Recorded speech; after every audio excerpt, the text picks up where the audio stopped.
Balbina Flores, ella es representante de Reporteros Sin Fronteras, nos acompaña desde México. Gracias por estar con nosotros. Muchas gracias por el espacio.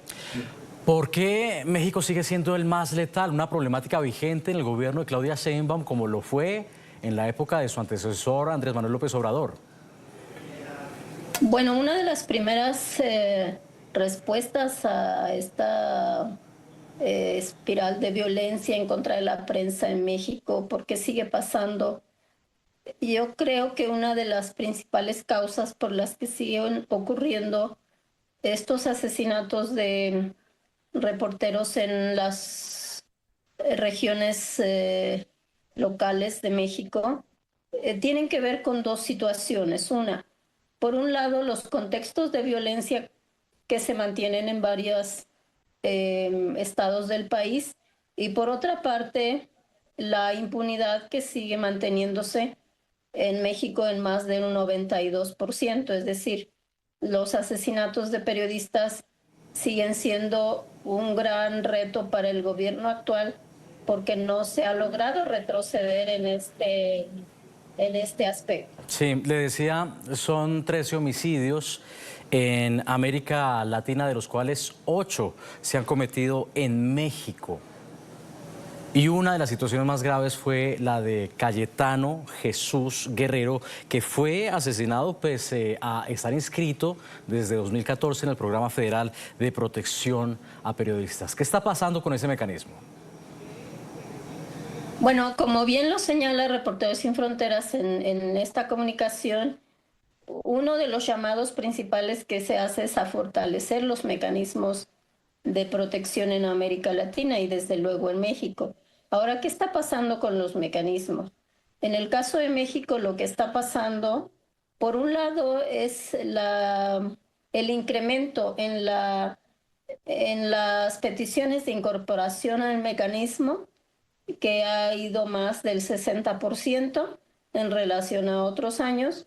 Y por otra parte, tiene que ver también con la incapacidad que tienen las instituciones que se han venido reacomodando constantemente desde el gobierno anterior a la fecha, pero que no han logrado consolidar realmente un mecanismo que logre garantizar la seguridad de las y los periodistas en zonas tan alejadas del país donde la violencia pues sigue causando estragos, no solo para la prensa, sino también para la sociedad. Sí, y es que muchos de estos crímenes, fíjese usted, en México tienen lugar en las regiones. Y yo recuerdo precisamente que muchos periodistas han denunciado que no saben a quién acudir, porque hay un debate entre quién debe prestar la seguridad, si es el gobierno federal o si son los estados. Pero si son los estados, muchas veces los periodistas tienen que recurrir al político que denunciaron por corrupción.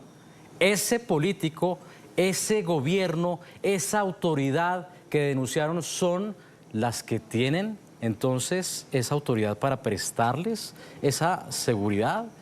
¿Qué nos dice esto de la situación? Así es, esta sigue siendo una gran discusión, pero también un gran reto. Lo que hemos notado es que en los últimos años en la administración de Andrés Manuel López Obrador, pero también en lo que va del gobierno de Claudia Sheinbaum, es que la política actual del mecanismo de protección es enviar o derivar esas peticiones de protección a los gobiernos en los estados, cuando gran parte de estos estados, además del contexto general de violencia, los periodistas no confían en la autoridad, ¿no? Entonces, nosotros estamos observando con gran preocupación esta situación, que si bien es cierto, las responsabilidades de la protección de las y los periodistas y los medios tiene que ser compartida también con los gobiernos locales, también es cierto que los gobiernos locales no tienen ni conciencia, ni compromiso, ni recursos para atender esta problemática. Entonces, muchos de los periodistas, digamos, más de alrededor de 700 periodistas que están ahora bajo protección del mecanismo, En su gran mayoría están bajo protección del mecanismo federal, es decir, de la Secretaría de Gobernación, pero muchos de ellos tienen también ahora la protección de los gobiernos locales. Aquí es donde hay un nudo que no acabamos de entender porque es una protección pues relativa, porque como bien señalaba, los gobiernos locales dependen de las policías locales y las policías locales son las más coludidas con el crimen organizado. Era Balbina Flores, representante de Reporteros Sin Fronteras en México. Gracias por haber estado con nosotros. Muchas gracias a ustedes.